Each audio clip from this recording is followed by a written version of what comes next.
হয়েছে, এক মিশরি হয়েছে চ্যাম্পিয়ন প্রথম, কিন্তু গভর্নরের ছেলে ও জিততে পারে নাই। ও রাগে ওই মিশরির গায়ের মধ্যে কয়েকটা লাঠি দিয়ে বাড়ি মেরেছে।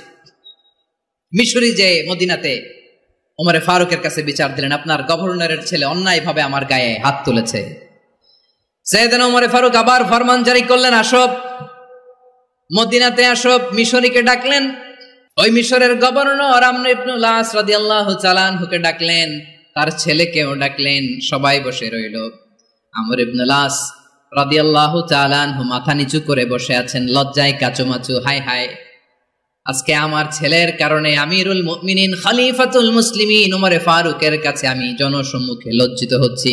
সাইয়েদনা ওমরে ফারুক বললেন, এই নাও লাঠি, গভর্নরের ছেলে তোমার মাথার মধ্যে যতগুলো বাড়ি মেরেছে, আজকে জনসম্মুখে তুমি অতগুলা বাড়ি মারো।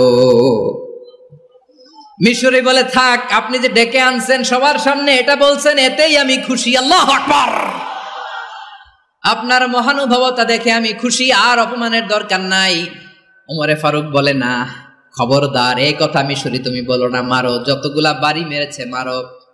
বাধ্য হয়ে মিশরি আমর ইবনুল আসের সামনে ওনার কলিজার টুকরা সন্তানের মাথার মধ্যে বাড়ি মারতে আরম্ভ করলেন। ঠিক যতগুলা বাড়ি গভর্নরের ছেলে আমর ইবনুল আসের ছেলে মিশরির গায়ে মেরেছিল, মাথায় মেরেছিল, মিশরি গুনে গুনে ততটা মারলেন। এই দৃশ্য দেখে ওমরে ফারুক রেগে মেগে আগুন, রাগের চোটে রাগ সামলাতে না পেরে, আর নিজেকে সামলাতে না পেরে মিশরিরে বললেন, ছেলেরে মারা শেষ হয়ে গেলে এবার বাবার টাক মাথার মধ্যে কয়েকটা বাড়ি মার।